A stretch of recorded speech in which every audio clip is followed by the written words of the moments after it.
Hello, this is Nathan with MeatRX.com, and I'm here today interviewing one of our coaches. Her name is Tatiana, and she is based in Thailand. She has quite an interesting background as well. So I'm going to jump right in here and ask you, well, tell us about yourself a little bit. Hi, thank you for inviting me. And I guess my lifestyle falls into my health condition a lot. And while I'll be explaining a little bit on how I end up, being a coach, so you will know more about me. But quickly, 6 months ago, I came to Thailand just for months, and now I'm stuck here. I guess that's a nice place to be stuck during the whole coronavirus thing. Yeah. So, okay. Well, my first question is, what was your health like before going on a meat-based diet? I guess I have to start from my childhood. So when I was born, I had a blood infection, and I was introduced to antibiotics, quite strong one from first year of my life. That was the first reason why my health was compromised. And I was quite, sick and tired child, like not really serious conditions, but I didn't have enough energy to do sport or, be crazy and active like other kids. So I was focusing on studying. And then I kind of, used to it, that I didn't have enough energy for, crazy parties or anything. And it was still all right. I was doing fine. But when I was 28 years old, I got a condition that is called bronchiolitis. So it was skin infection, like pretty much every month for a year.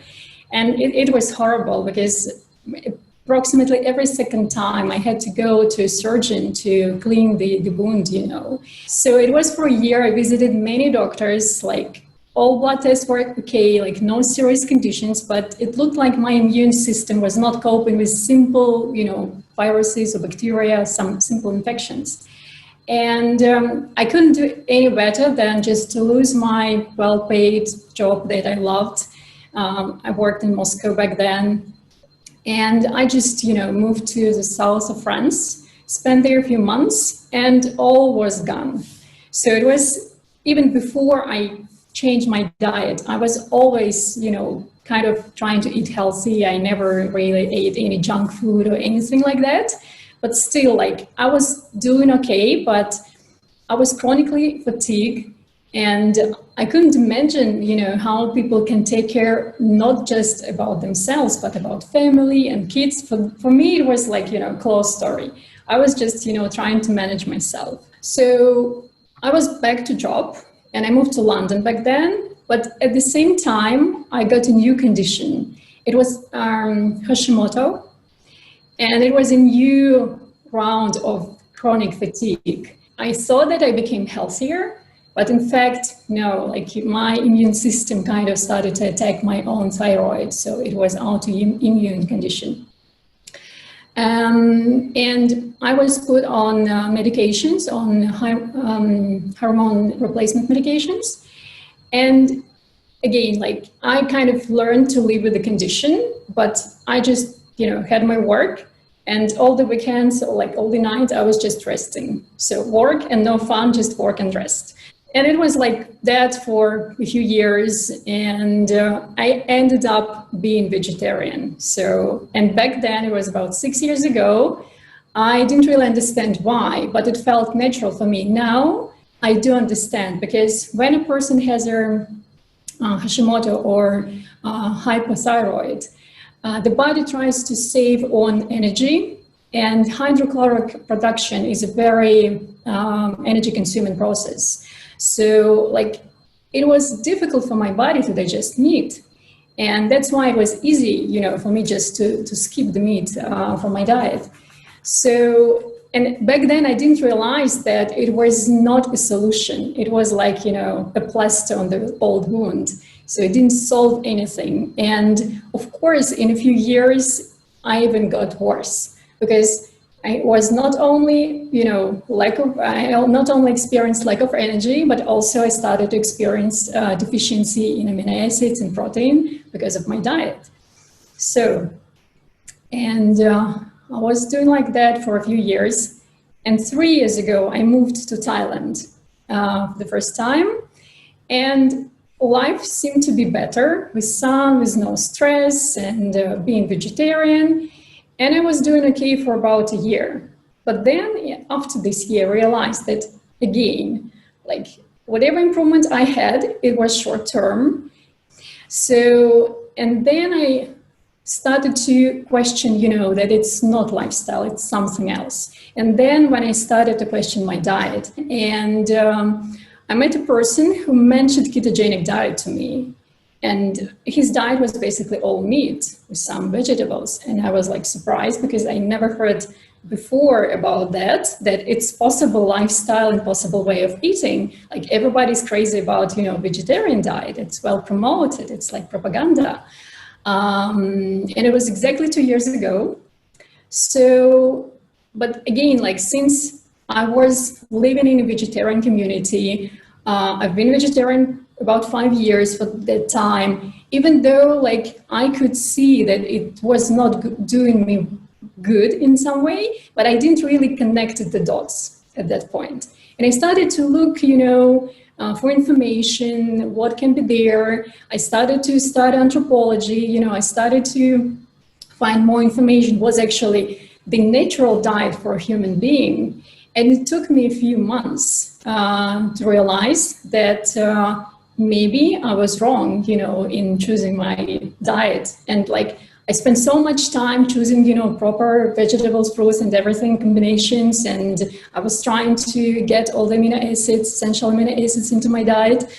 But I, of course, failed, because I even had an Excel sheet where I had all food I ate, not just, carbs, protein, and fat, but also amino acids, omega-3, omega-6. And I realized that if I try to put, to get enough protein from vegetables, I get high in omega-6 and high in carbs, of course. Because you cannot eliminate protein from plant-based food. Since I tried like different plant-based superfoods, different stuff, I actually compromised my gut health like completely. I got a new condition, and it was SIBO, small intestinal bacterial overgrowth. So it was a moment when I already knew about, carnivore lifestyle, ketogenic lifestyle, that I couldn't eat anything except eggs and butter. So whatever vegetables or fruits I put into my system, even a small portion, in an hour or two, it gave me like so much pain, heavy feeling, and I felt like I'd better not to eat at all. And then it was like the moment that, okay, I give up on this vegetarian lifestyle. I tried to do it like low carb, but it didn't work. And it was 17th of June, 2019, when I went to a shop. I bought a piece of liver. I started from liver and started eating small pieces. Well, yeah, that's a tough one to start with. I was lucky. I grew up in a place where offal is quite popular. And for me, it was fine in terms of taste. And I also knew that it's easier to digest liver than just, a piece of steak or even minced meat. So it was, just because after a person haven't been eating meat for a few years, there are some, techniques that better to use to reintroduce meat. Otherwise, like just the stomach will not cope well. And I had to learn how to introduce meat back into my diet in a hard way sometimes, but I'm glad for that experience too, because now I know, and now I can easily coach people like me who haven't been eating meat for years and how to reintroduce it correctly. Ah, interesting. See, that's good. That's a bonus. So I know I've heard certain celebrities who went on the vegan diet or went vegetarian. They said when they reintroduced meat, it felt like a switch was flicked in their brain and something turned on again. But that what it was like for you? For me, it was kind of two stages. First, when I started to eat meat, yeah, I kind of immediately felt the energy and, starting to feeling better physically. And also, I have to mention that just right before I decided that, the only way for me is coming back to eating meat, I realized that I had brain fog. By that time, I was in Mexico and I started learning Spanish, and it would be my third foreign language. And I know how I'm able to learn a language. And I just realized that I cannot memorize simple words, that, I don't get simple materials. So brain fog is often a condition that develops with veganism, and also hypothyroid also adds into this condition. And I was always relying on my, head and my brain. And for me, it was like one of the scariest things. So I felt like, oh my God, I'm not yet 40, but I'm about to develop dementia or something like that.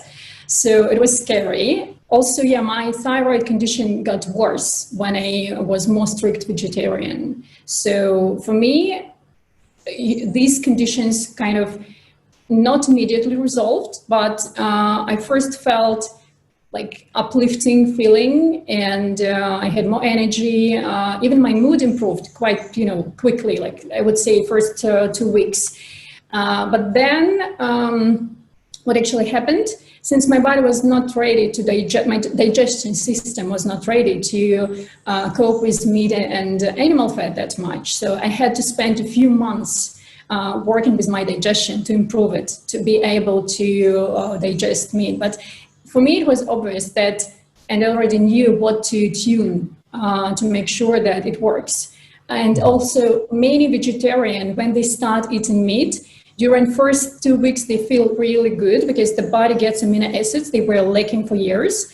But then kind of the digestion system gets tired, and it needs some help. So, and if people, when they start eating meat again, don't feel well after 2-3 weeks, it doesn't mean that meat is not good for them. They just need some help, with some supplements, with some techniques how to introduce meat, what kind of meat. And I've learned it myself. And I couldn't even get supplements that most people get to help with meat digestion, like betaine, with pepsin. In Mexico, it was not possible. Nobody used it there. And it was about 2 months to get it from the States. So I had to learn it without it. Oh boy. I've heard that, bone broth helps with gut health, doesn't it? Yes, it does. But it's a little bit different story, because with stomach, we need stomach acid to digest meat. And bone broth, it's very good for gut lining. So it's usually, these conditions come together, like low stomach acid and compromised gut lining, like leaky gut. So, but it does help. But in the beginning, I couldn't tolerate it as well, because it's like packed with protein and it was hard. So for me, the solution was eating almost raw meat. Like I sous vided it, and that was the easiest thing to digest. Somehow, the stomach reacts better to uncooked meat. Wow. Yeah, I've heard a lot of carnivores eat a lot of uncooked meat, and they swear by it. They say it does them a lot of good. What would you say was your light bulb moment when you realized that the carnivore diet was the way you had to go? Well, it was that morning when I had a choice to eat just eggs, because I felt okay, eating eggs, and that's it.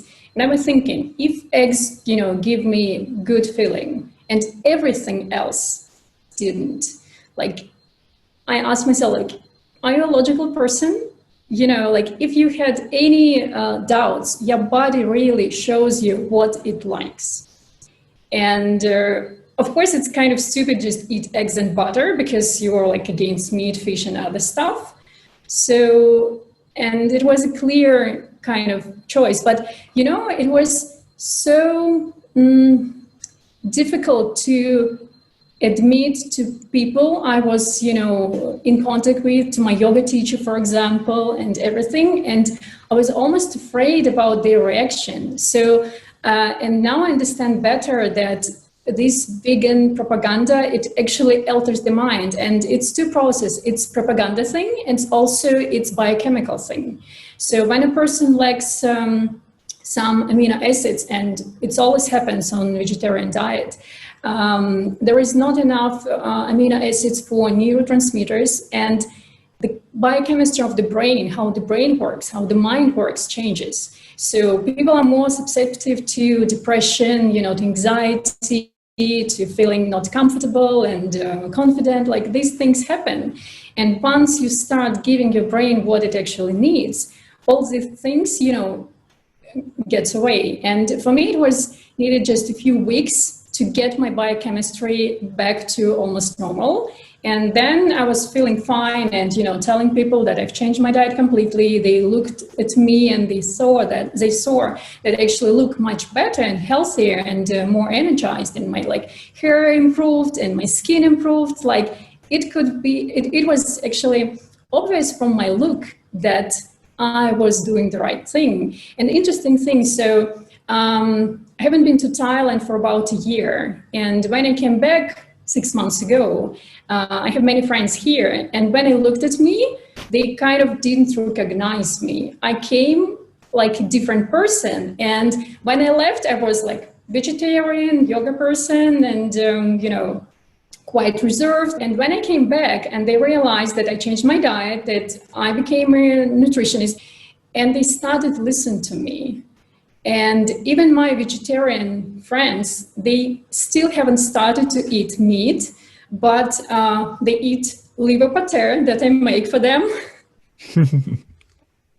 They increased the sources and number of protein in their diet, and they do feel better. So, and it all just happened because they looked at me. They kind of trusted my look and not even the way I speak or what I speak about, just by looking at me. So it was the best selling point. Yep, that's true. They say lead by example. And I can tell just by our short interactions that you do have a glow about you, and you do seem to be very energetic and happy now. So I'm glad to hear that. That's awesome. So can I ask you, what is a typical day of eating for you now? Well, for now, I start a day with a steak. Like I don't buy the concept of breakfast. So, and it can be, it can be early in the morning, or it can be even like midday. I wake up at 6 a.m., sometimes 5 a.m. before the sunrise. So, and since I've been practicing fasting since recently, so if it's a day of fast and hiking, I don't eat in the morning. So I do hike early in the morning. It's a few hours. And only after that I eat when I feel like. Like, my diet is very limited, but I get really everything I need. And I'm a big fan of liver. So I do it a few times a week at least. And I can do it as a steak, or I can do it as a pate. I have my own recipe, like carnivore recipe for pate. You'll have to give that to me, because I really want to start eating liver. I know how good it is for us, but I just can't get past the flavor. Okay. I must be doing something wrong here. Yeah, I've noticed that our diets, people seem to think that they're boring, but I have never felt as satisfied as I do when I have beef now. I totally agree. And what I've also noticed, before I was kind of, really into food. I had a few certificates from, top chefs, and I was into food in some way. But now my concept changed. So now I eat to live, not, living to eat. So, and after, I guess, 6 months of my carnivorous diet, I was able to introduce veggies, and I tried it, and I was happy because it was a sign that my gut healed, and I didn't feel like eating fruits at all. Even if I had a small piece of fruit, I got nauseous. So my body indicated that no, we don't need carbs at all. So for me, many things happen naturally. And I kind of learned to trust my body. And when I reintroduced vegetables, I didn't feel satisfied, basically. And I'm glad that I tried it once again, but both my body, my taste buds, so they tell me, that's not good food for you. What is your coaching philosophy? To me, the most important thing is health. Since I was lacking from being a child, and I do understand that if we provide the grounds for the body to heal, and if we trust the body, if we give the body the right things and just, observe, let it, do the magic, then it's more efficient. Then we're trying to push like certain goal, for example, lose, X amount of pounds or anything. Let your body be in an optimal state, and then all the conditions you have will resolve. So that's my main philosophy. Mm-hmm. That's excellent. All right. Well, it's been such a pleasure talking to you, Tatiana. And you really do sound like a coach. You really do have a glow about you. And you seem like a very happy, energetic person now. I'm glad you were able to fix that through a meat-based diet. And hopefully we can share our message with everyone out there. I cannot agree more. Thank you so much. It was a pleasure being here and share.